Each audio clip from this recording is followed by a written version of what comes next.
Hello, hello. It's Spencer McGreal. Let me get nice and close to the mic. Hold on. Hello, hello. Today, I'm going to do a little bit of the Israel Lobby and U.S. Foreign Policy by John J. Meschheimer and Stefan M. Waltz. Preface.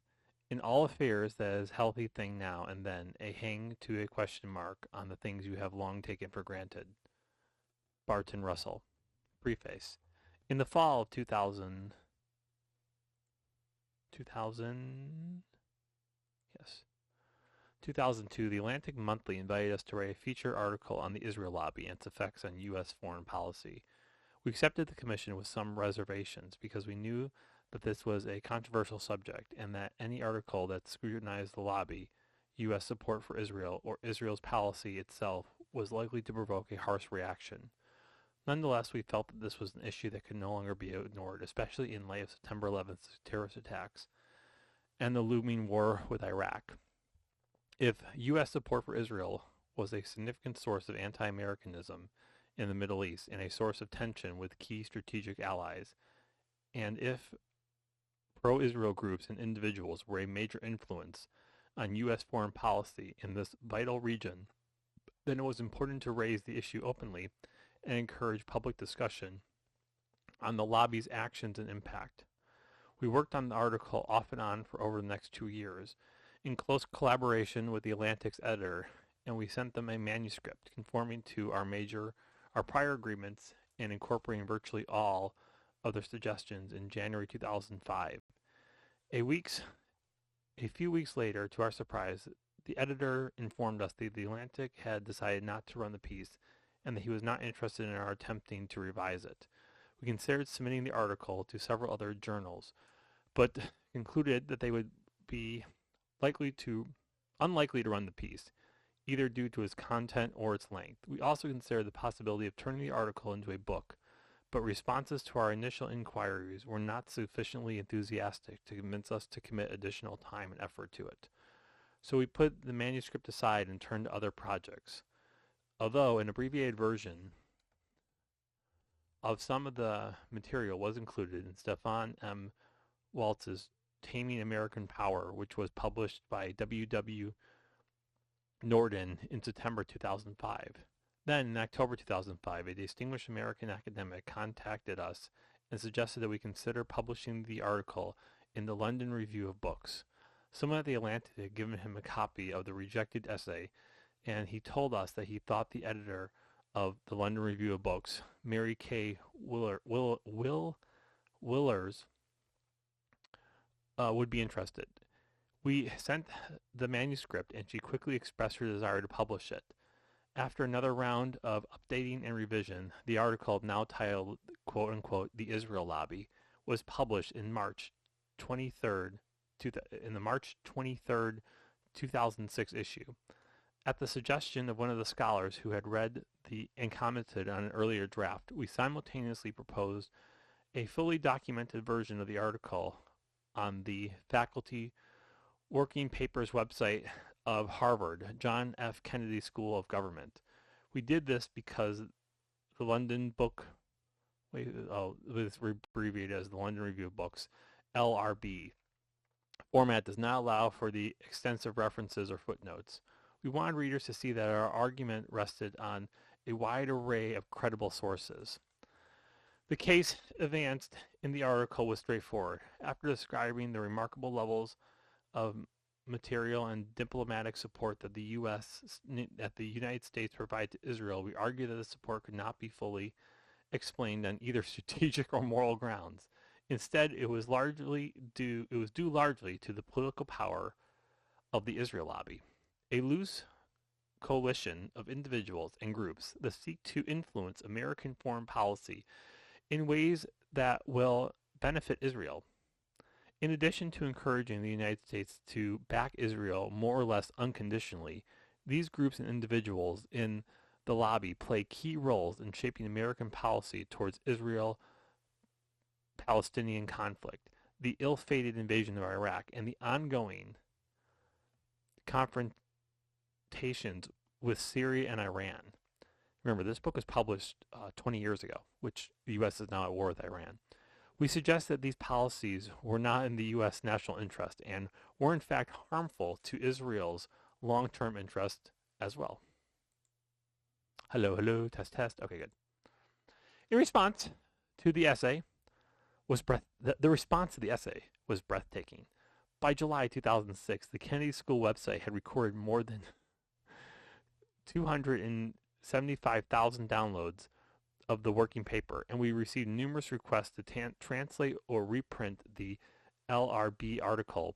As expected, the essay initially generated a firestorm of criticism from prominent groups or individuals in the lobby, and we were denounced as anti-Semites by the Anti-Defamation League and co-opted writers in the Jerusalem Post, New York Sun, Wall Street Journal, and Washington Post. Well, at least he knows they are, by op-ed writers. Those co-opt. I misspoke. When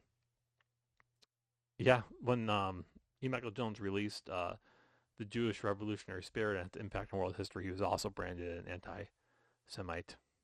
Luckily, the more of us that get branded that, the less meaning it seems to carry. The New Republic devoted 4 separate articles to attacking our articles. A number of critics accused us erroneously of having made numerous historical or factual mistakes. A few critics even predicted that the article and its authors would soon fade into what they thought would be richly deserved obscurity. They were wrong. A wide variety of readers, both Jewish and Gentiles, came out in support of the article. They did not agree with every point we had made, but almost all of them agreed that such an examination was long overdue. Predictably, reactions outside the United States were generally favorable, and were even some positive responses in Israel itself. Respectively, appraisals appeared in the New York Times, Financial Times, New York Book Review, Chicago Tribune, New York Observer, National Interest, and Nation. And the controversy eventually received prominent coverage in a wide array of news outlets, from Haaretz in Israel to National Public Radio in the United States. The distinguished journal Foreign Policy organized a symposium on the article in its July-August 2006 issue, and the Washington Post Sunday magazine published a thoughtful cover story in July exploring the issues we had raised. Later that summer, a viewer in Foreign Affairs described the article as hard-headed analysis that might set in motion a useful paradigm shift in the United States Middle East power policy. That didn't happen. Over the course of 2006, it became increasingly clear that the conversation about Israel and the U.S. Middle East policy was indeed changing, and that it had become somewhat easier to discuss the lobby's role in shaping the U.S. policy. This was not entirely our doing, of course, as awareness of the lobby's activities and impact was also increased by Israel's disastrous war in Lebanon in the summer of 2006. I forgot about that. And continued debacle in Iraq. The personal attacks on Jimmy Carter following the publication of the book Palestine, Peace, Not Apartheid, the simmering war of words between the United States and Iran, and the conspicuous but failed efforts to silence or smear other prominent critics of the lobby. A growing number of people seemed to realize that this subject needed airing, and more were willing to speak out.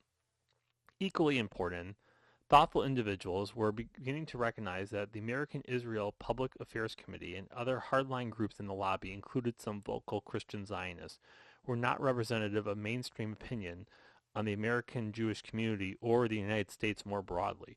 There was a growing debate about whether the policies advocated by these groups were in America or Israel's interests.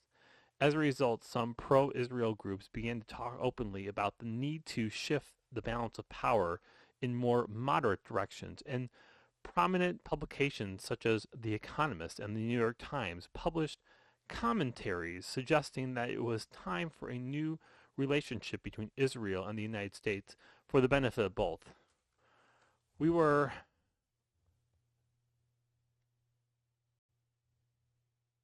I'm not sure what that word is. Gratified? I'll say, yeah, gratified by these developments, because we wrote the original article in order to foster a more clear-eyed and candid discussion of the subject. The conversation was now underway, although it still tended to be shrill, confrontational, and overly personal. Well, it sounds like talking about Israel. But should we write a book? Question mark. Perhaps we had already said enough, and it was time to move on to other topics. That's kind of the sad part, is that the Jew stuff kind of sucks you in. You know, it can be your whole career. So nothing moves around. After some reflection, and despite some lingering misgivings, we concluded that writing a book would help us advance the dialogue in several ways. First, although the original article was long by the standards of most magazines, space limitations had forced us to omit a number of important issues and to deal with certain topics more briefly than we would have liked. This unavoidable brevity may have contributed to some misunderstandings of the original article, and writing a book would provide an opportunity to present a more nuanced and detailed statement of our views.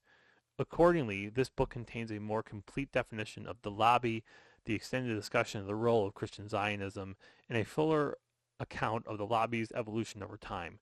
We also provide a more detailed account of Israel's past conduct and current behavior, especially towards Palestinians.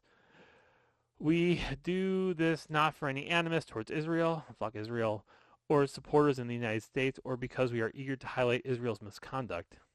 You know, as I'm reading this, yesterday, the IDF that was routinely, like, systematically raping prisoners got found not guilty. So remember, this is a culture that encourages the rape of their captives. We do this not from animus and original misconduct. Rather, we address the topic because it is essential to some of the moral arguments commonly used to justify an exceptional level of U.S. support for the Jewish state. We found on Israel's behavior, in our words, because the United States focuses on extraordinary degree of support for Israel. We also address the controversial issues of dual loyalty, which is not discussed in the original article. Second, writing this book enables us to respond to central criticisms that were lodged against us in the original article. Oh, yay. We addressed some of them in 2 subsequent letters to the London Review of Books and in the Foreign Policy Symposium mentioned above. And we also have written a point-by-point rebuttal on various charges directed at the article. See the Settings Record Straight Response Critics of the Israel Lobby available. Okay, that website is probably long gone. Although the vast majority of charges leveled against the original article were unfounded, as were various personal attacks leveled against us, I hate it when writers do this, there was a number of thoughtful critiques that raised important issues in interpretation and emphasis. We have learned that these criticisms, even when not fully persuaded by them, have tried, and we've learned from these criticisms, and even when not fully persuaded by them, we have and tried to address them here. Thirdly, writing a book makes it possible to provide further empirical support for our core claims and bring the analysis up to date. 20 years old. Not only has this additional evidence come to light regarding important events such as the Iraq War, but some other events, most notably the Second Lebanon War of July-August 2006, have not taken place when the original article appeared. America's response to that war proved to be further illustration of the lobby's power, as well as its harmful influence on the U.S. and Israeli interest. The lobby's activities could also be seen in the evolution of U.S. foreign policy towards Iran and Syria, and in the harsh attacks on former President Jimmy Carter. Who cares about Jimmy Carter? The historian Tony Judd. I hate Tony Judd. And several other prominent critics of Israel's treatment of the Palestinians. Fuck Palestinians. Finally, this book presents an opportunity to discuss how the United States should advance its interest in the Middle East, and how Americans, and indeed the rest of the world, should think about the influence of the pro-Israel lobby. The stakes are high for America and non-Americans alike, because the Middle East is a volatile and strategically vital reason to American policy towards the region that will inevitably have extreme repercussions. No, they're just a bunch of crazy Jews that want to build the third temple which is funny because back then, like I would have been in high school when this book was published, and when the internet was kind of first getting going, you went on like 4chan saying that the Jews just wanted to destroy the Middle East and build a third temple and bring about their Messiah was like a crazy anti-Semitic conspiracy theory. But now they're openly admitting it, right? We have video and audio of them openly talking about building a third temple and bringing about their Jewish Messiah. So it's funny hearing all this academic language when it feels like in the last 20 years people are kind of done with this, and the conversation has evolved to what it's actually about, which is the Jews trying to control the Middle East and America as their lapdog. As the war in Iraq demonstrates, the United States can do great damage to itself and to others if its policies are misguided. This fact makes it all the more important to identify what is driving U.S. policy and to figure out what that policy ought to be. Our original article did not offer much in the way of positive prescriptions, but the concluding chapter of this book outlines a different approach to the U.S. Middle East policy and identifies how the lobby's power might be mitigated or made more constructive.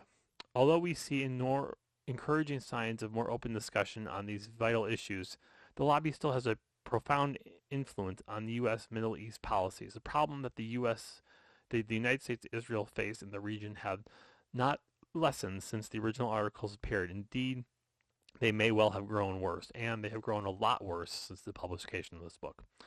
Iraq is a fiasco. Israeli and Palestinians remain locked in a conflict. Hamas and Fatah are battling for dominance with the Palestinian community, and Hezbollah role in Lebanon is deeply troubling. Iran is still seeking to acquire full control of a nuclear fuel cycle. Groups like Qaeda remain active and dangerous. The industrial world is still dependent on the Persian Gulf oil.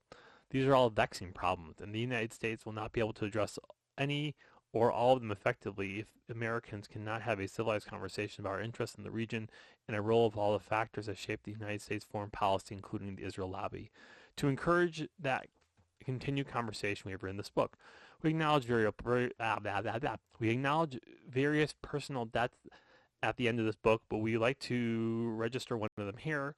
For more than 25 years, we have been fortunate to enjoy the friendship and support of one of America's most accomplished social scientists, Samuel P. Huntington. We cannot imagine a better role model. Sam has always tackled big and important questions, and he's answered these questions in ways that the rest of the world could not ignore. Although each of us had disagreed with him on numerous occasions over the years, and sometimes vehemently and publicly, he has never held those disagreements against us and was never anything but gracious and supportive of our own work. He understands that scholarship is not a popularity contest. Isn't it, though? And that spirited but civil debate is essential for both scholarly progress and a healthy democracy. Fuck democracy. We are grateful for Sam and his friendship and for the example he has set throughout his career. We are pleased to dedicate this book to him. What a faggot. That's all for today. Like and subscribe. Bye-bye.